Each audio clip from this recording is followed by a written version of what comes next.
नमस्कार दोस्तों, इंफ्राटॉक्स के एक नए एपिसोड में आपका स्वागत है। तो चलिए शुरू करते हैं। पहली खबर की शुरुआत करते हैं हमारे रेलवेज की तरफ से, जहां पर दोस्तों रेल बोर्ड के द्वारा डबलिंग अप्रूव कर दी गई है मरारीकुलम अलापुझा रेल सेक्शन की। और ये काम केरला के अंदर सदर्न रेलवे के अंदर में किया जाएगा। दोस्तों ये रेल लाइन हालांकि बहुत ही छोटी है, जस्ट 10.65 किलोमीटर की इसकी लेंथ है, लेकिन इसकी इंपॉर्टेंस काफ़ी ज़्यादा है क्योंकि ये अपने आप में इरनाकुलम कायनकुलम कोस्टल कॉरिडोर का हिस्सा मानी जाती है। इस पूरे कॉरिडोर में ये इकलौता सेक्शन है जहाँ पर अभी डबलिंग पेंडिंग है। सिर्फ एक ही रेल लाइन अब तक यहाँ पर बनी हुई है, जिसके चलते काफ़ी बड़ा बॉटलनेक क्रिएट हो जाता है ट्रेन्स का, क्योंकि बहुत सारी ट्रेन्स को यहाँ पर सिंगल लाइन होने के चलते रोकना पड़ता है। लेकिन एक बार जब यहाँ पर डबलिंग हो जाएगी तो यहाँ पर ट्रेन ऑपरेशंस काफ़ी ज़्यादा स्ट्रीमलाइन हो जाएंगे। 220.51 करोड़ रुपीस इसके ऊपर खर्च किए जाएंगे और अगले 2-3 सालों के अंदर अंदर आपको ये कंप्लीट होता हुआ दिखाई देगा। अगली दोस्तों अपडेट इलेक्ट्रिक व्हीकल्स को लेकर है, जहाँ पर दोस्तों सेंट्रल गवर्नमेंट एक नई स्कीम के ऊपर काम कर रही है ईवी सप्लाई चेन को लेकर। और इस बार उनका टारगेट है कि लिथियम और निकल जैसे जो क्रिटिकल मटेरियल्स हैं जिनका इस्तेमाल इलेक्ट्रिक व्हीकल्स या फिर बैटरीज में होता है, उन पर हमारी इंपोर्ट डिपेंडेंस को कम किया जाए। दोस्तों फिलहाल अभी देश के अंदर हम ईवी बैटरी से रिलेटेड ज़्यादातर चीज़ें इंपोर्ट ही करते हैं, जो कि मेनली चाइना से इंपोर्ट की जाती है। लेकिन हमारे देश की डोमेस्टिक ईवी इंडस्ट्री के सक्सेस के लिए ज़रूरी बन जाता है कि देश के अंदर भी सप्लाई चेन को बिल्ड किया जाए, क्योंकि उसके बिना हमारी डोमेस्टिक इंडस्ट्री सक्सेसफुल नहीं बन पाएगी। तो इसी के चलते ईवी सप्लाई चेन में वन बाय वन अलग अलग चीज़ों को भारत सरकार अभी टारगेट कर रही है। और इस बार लिथियम और निकल जैसे क्रिटिकल मिनरल्स के ऊपर टारगेट किया जा रहा है।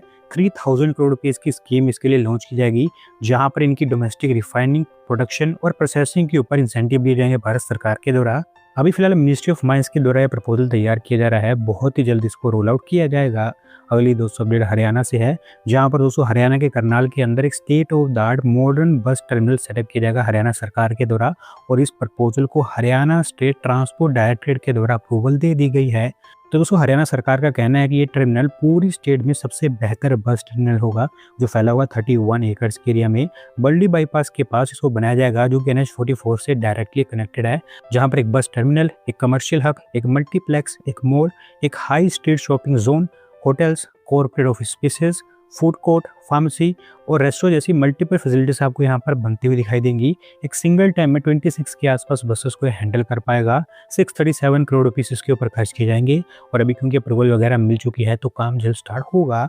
अगली दोस्तों अपडेट फिर से हमारी रेलवेज की तरफ से है, जहाँ पर दोस्तों लंबे समय बाद रेलवेज ने डिसाइड किया है कि देश के अंदर ऑपरेट हो रही एग्जिस्टिंग ट्रेन की स्पीड को अब इंक्रीज किया जाएगा।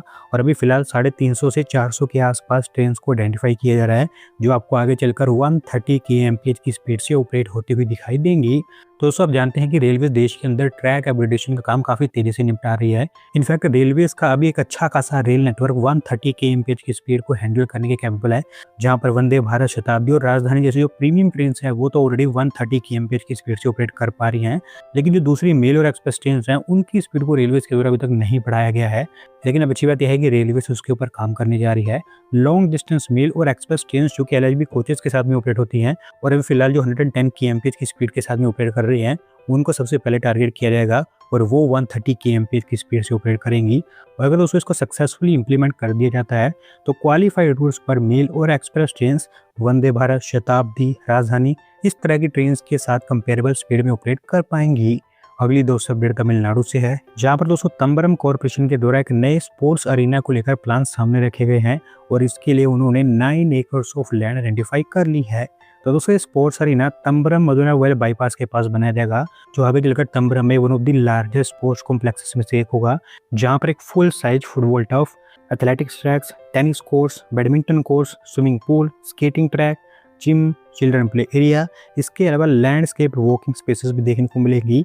4000 के आसपास इस कॉम्प्लेक्स की सीटिंग कैपेसिटी होगी, जहां पर डिस्ट्रिक्ट और स्टेट लेवल के जो इवेंट्स है वो ये होस्ट कर पाएगा। 40 करोड़ रुपीस खर्च करके इसे तैयार किया जाएगा। अगली दोस्तों अपडेट तेलंगाना से है, जहां पर दोस्तों भारत फ्यूचर सिटी का मास्टर प्लान प्रिपरेशन अभी स्टार्ट होने जा रहा है, क्योंकि तेलंगाना सरकार के द्वारा सिंगापुर बेस्ड DP आर्किटेक्ट्स को एक कंसल्टेंट के रूप में हायर किया गया है। दोस्तों भारत फ्यूचर सिटी वैसे तो बहुत बड़ी सिटी होने वाली है, जो ऑलमोस्ट फैली होगी 765 किलोमीटर स्क्वायर के एरिया में। लेकिन पहले फेज में 30,000 एकर्स के एरिया टारगेट किया जा रहा है, जहां पर फोकस रहने वाला है सरकार का। उसमें से भी 13,000 एकर्स ऑफ लैंड ऐसी होगी जहां पर प्रायोरिटी डेवलपमेंट आपको होता हुआ दिखाई देगा। इस 13,000 एकर्स के एरिया में एक लाइफ साइंसेस हब, EV और एनर्जी पार्क, इलेक्ट्रॉनिक्स और advance manufacturing zone, residential zone, data centre hub, education और यूनिवर्सिटी जोन, एआई सिटी और एक हेल्थ सिटी जैसी चीज़ें आपको तैयार होती हुई दिखाई देंगी। अभी फ़िलहाल जो कंसल्टेंट को हायर किया गया है, इनको 9 महीने दिए जाएँगे मास्टर प्लान प्रिपरेशन के लिए और एक बार जब तैयार होता है तो उसके बाद और चीज़ें क्लियर हो पाएँगी। आज के दोस्तों आखिरी अपडेट ओडिशा से है, जहाँ पर दोस्तों ओडिशा कैबिनेट के द्वारा 500 करोड़ रुपीज़ अप्रूव किए गए हैं रिवर फ्रंट को लेकर और इन फंड्स का इस्तेमाल ओडिशा सरकार की वाटर फ्रंट डेवलपमेंट स्कीम को इम्प्लीमेंट करने के लिए होगा। तो दोस्तों बेसिकली स्कीम के अंतर्गत उड़ीसा सरकार स्टेट के अलग-अलग एरियाज में अलग-अलग अर्बन बॉडीज को रिजुनेट करके और वहां पर रिवर फ्रंट डेवलप करके उनको वाइब्रेंट पब्लिक स्पेसेस में कन्वर्ट कर रही है, जिसके लिए Orissa housing and urban development department को नोडल एजेंसी बनाया गया है। अब फिलहाल उनके द्वारा अलग-अलग अर्बन लोकल बॉडीज के साथ मिलकर इसके ऊपर काम किया जा रहा है और अभी जो 500 करोड़ रुपये एलोकेट भी किए गए हैं, ये भी उसी के ऊपर खर्च किए जाएंगे। तो दोस्तों आज की वीडियो में इतना ही। अगर आप अपनी तरफ से अपडेट सबमिट करना चाहते हैं तो डिस्क्रिप्शन में दिए गए लिंक पर क्लिक करके सबमिट कर सकते हैं। और अगर आज की वीडियो पसंद आई हो तो वीडियो को लाइक करें, चैनल को सब्सक्राइब करें। धन्यवाद वीडियो को देखने के लिए।